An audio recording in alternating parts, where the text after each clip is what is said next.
नीलम को ससुराल आए अभी 1 महीना भी पूरा नहीं हुआ कि बारिश का मौसम शुरू हो जाता है। नीलम अपने कमरे में आराम से सो रही थी। अचानक बिजली कड़कने की आवाज आती है और लाइट चली जाती है। ये सब नीलम के लिए नया था। लाइट कैसे चली गई? अब मैं कैसे सो पाऊंगी? नींद भी बहुत तेज आ रही है, मच्छर भी काट रहे कितने। नीलम अपनी जेठानी के कमरे में जाती है, लेकिन वो वहां नहीं रहती है। फिर वो देखती है कि उसकी जेठानी घर की खिड़कियां दरवाजे बंद कर रही है। भाभी, आप सारे दरवाजे क्यों बंद कर रहे हैं? एक तो लाइट जाने से वैसे ही अंधेरा हो गया है, ऊपर से और कुछ दिखेगा नहीं। इन्वर्टर का स्विच ऑन कर देती हूँ ना। नहीं, तुम रुको, मैं करती हूँ। पहले घर के सभी जगह की लाइट ऑफ करो, तब इन्वर्टर ऑन करूंगी, वो भी बस एक लाइट। ऐसा क्यों? तुम पहले सब लाइट ऑफ करके तो आओ, बताती हूँ ना मैं। ये तुम्हारी पहली बारिश है ना। नीलम पूरे घर की लाइट ऑफ करती है और सारिका इन्वर्टर ऑन करके हॉल की एक लाइट जलाती है। इतने में मनीषा अपने कमरे में आवाज देते हुए कहती है, बहू, अब लाइट कब आएगी कोई भरोसा नहीं है। जी मम्मी जी। इतने में जोरों की बारिश शुरू हो जाती है। सारिका के घर के बाहर लगे बड़े से पीपल का पेड़ पानी में लहराने लगता है। नीलम डर जाती है। भाभी, कहीं ये पेड़ अपने घर पर गिर गया तो हम सब तो गए। अरे पगली, ऐसा कुछ नहीं होगा। तभी मनीषा अपने कमरे से आती है और कहती है, मेरी शादी को 40 साल हो गए और ये पेड़ तब से वैसा का वैसा है। ये तो कुछ भी नहीं है, पूरी पूरी रात बारिश और आंधियों में ये ऐसे ही खड़ा रहता है। बाप रे बाप, मम्मी जी। भाभी, लाइट थोड़ी देर में आ जाएगी ना? बहू, यहाँ भूल जाओ, लाइट अब पूरी रात नहीं आएगी। और तो और कोई भरोसा ही नहीं है कि कल भी आएगी कि नहीं। मेरे मायके में तो मैंने ऐसा कभी नहीं देखा। एक तो वहां नाक के बराबर बारिश होती है और कभी आंधी आती भी है तो लाइट तो कभी नहीं जाती। अभी तो बारिश शुरू हुई है। भाभी, बारिश का मजा लेते हैं, उतना टेंशन क्या है। बाकी सब आते हैं, घर में चाय और पकौड़े बनाकर लाती हूँ ना। बहू, रहने दे, इन झंझटों में मत पड़ वरना तुम परेशान हो जाओगी। कुछ नहीं होगा मम्मी जी, मैं बनाकर लाती हूँ। नीलम रसोई में जाती है और ससुराल की पहली बारिश को यादगार बनाने में लग जाती है। इधर मनीषा रंजन से कहती है, ये पागल है, अपनी मेहनत बर्बाद कर रही है। ऐसा खा के क्या फायदा कि फिर कितना ही काम करना पड़े। मम्मी जी नहीं है ना, रहने दीजिए, खुद ब खुद समझ जाएगी। नीलम रसोई में जाती है और बेसन घोलती है। प्याज और आलू के पकौड़े बना लेती हूँ और एक तरफ चाय चढ़ा देती हूँ। नीलम तेल से भरी कढ़ाई गैस पर चढ़ाती है। तेल जैसे ही गर्म होता है, उसमें एक बूंद पानी के गिरने की आवाज आती है और तेल उछलकर बाहर आ जाता है। नीलम तुरंत गैस बंद करती है और कढ़ाई वहां से हटा लेती है। पानी कहाँ से आ गया? हाथ में छींटे लग गए। अगर पकौड़े नहीं बनाए तो मम्मी जी क्या सोचेंगे, कितना काम है उनसे।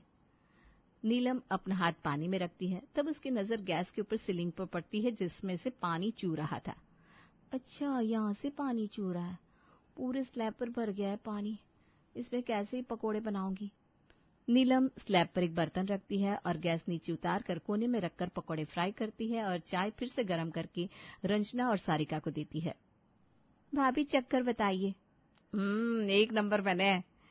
किस जमाने के बाद बारिश में चाय और पकोड़े खा रही हूं मैं। हाँ बहू, वरना बारिश में तो ऐसा हाल हो जाता है कि हम कुछ कर ही नहीं सकते। भाभी, रसोई की सीलिंग चूती है, मुझे बहुत दिक्कत हुई। आप कुछ मत बनाना ज्यादा बहू। इतने में अशोक, पंकज और कुंदन घर आते हैं। अरे पंकज की माँ, नदी का पानी इधर की तरफ आ रहा है। जगह जगह ऐसे हो रहा है जैसे नाले खुद गए। जमीन का सारा सामान उठाकर ऊपर कर दो, 2 दिन लाइट नहीं आएगी। हम लोग तो बड़ी मुश्किल से आए हैं। भाभी, घर पर राशन भरा पड़ा है ना? नहीं देवर जी, इस बार तो मानसून समय से पहले आ गया, कुछ भी सामान नहीं है। नहीं है तो ना सही। चल कुंदन, हम जल्दी से चलकर चावल, दाल और आटा ले आते हैं। बाकी कुछ रहे ना रहे, 2-3 दिन में हम मर नहीं जाएंगे। तुम लोग तब तक सब सामान ऊपर कर लो। नीलम जल्दी से पकौड़े लाकर कुंदन और पंकज को देती है। दोनों भाई शौक से खाते हैं और खाते खाते बाजार चले जाते हैं। इधर रंजना अशोक को चाय और पकौड़े देती है।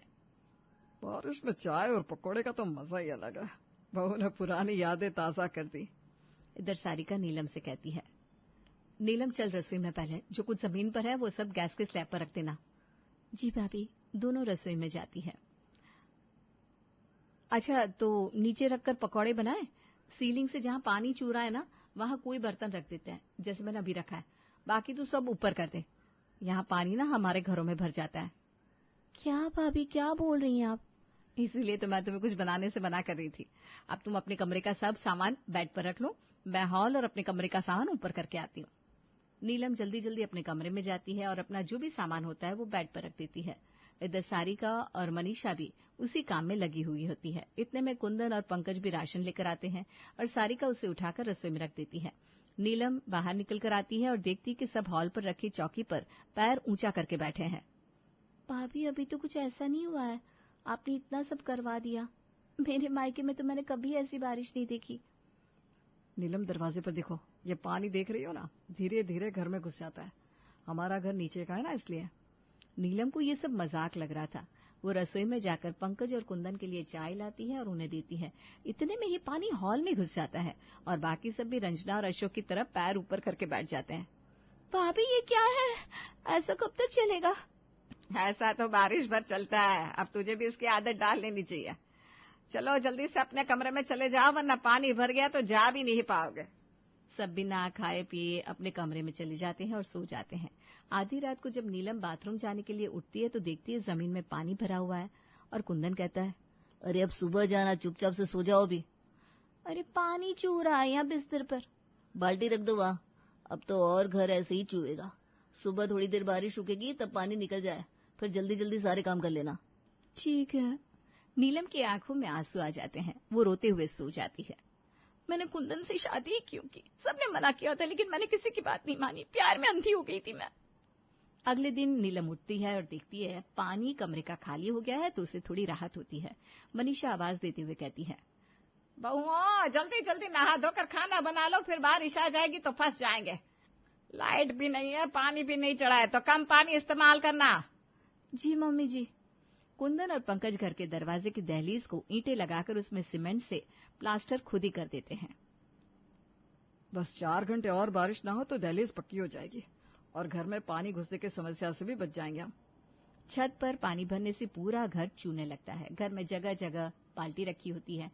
नीलम ये सब देखकर पागल होने लगती है। इधर टंकी का पानी खाली हो जाता है।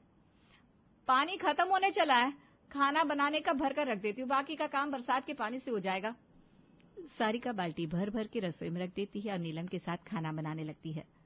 भाभी, पानी भरकर क्यों रखा है आपने? ऐसी ही जगह नहीं है रसोई में। अरे क्या करूं, टंकी का पानी खत्म होने को है। नहाने धोने, कपड़े और बाथरूम के लिए बरसात का पानी भर लेंगे। क्या बरसात के पानी से बाथरूम जाना होगा?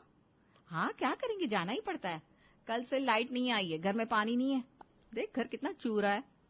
भगवान आज बारिश मत होने देना, मुझे आदत नहीं है ऐसे रहने की। दिन भर का खाना एक ही बार में बना देती है दोनों, फिर सबको नाश्ता करवाकर घर साफ करने लगती है। लगता है पानी बंद हो गया है, चलो अच्छा है। आधे दिन के बाद पानी होना फिर से शुरू। जगह जगह से पानी चूने लगता है और इस बार तो बाल्टी भी कम पड़ जाती है। नीलम, ग्लास और कटोरी लाकर रख दे, जहां जहां पानी चू रहा है ना। दहलीज ऊंची होने के कारण कम से कम घर में तो पानी नहीं आया, यही बात है। तुम आओ, ये सब करके मैं छत के नाले से पानी भरती हूँ। क्या क्या देखना पड़ रहा है। क्या सोचा था ससुराल की पहली बारिश में मैं और कुंदन घूमेंगे, साथ नहाएंगे, और क्या हो गया। नीलम चूने वाली जगह पर ग्लास कटोरी रखकर सारिका के साथ पानी भरने लगती है। 4 बाल्टी पानी मुझे लगता है बहुत हो जाएगा, वैसे भी कोई खा ही नहीं रहा है। हाँ भाभी। पानी भरने के बाद आराम से दोनों जाकर हॉल में बैठ जाती हैं। नीलम अपना फोन देखने लगती है। एक जरा चार्ज नहीं है इसमें, आदमी किससे बात करे। इतने में ही वो दहलीज टूट जाती है जो सुबह पंकज और कुंदन ने मिलकर बनाई थी और घर के अंदर पानी भरने लगता है। मनीषा और सारिका मग से पानी भरकर बाहर फेंकने लगती हैं और नीलम को भी उनके साथ लगना पड़ता है। इस तरह ससुराल की पहली बारिश नीलम के जहन में बैठ जाती है और पूरी बारिश का मौसम इसी तरह बीतता है।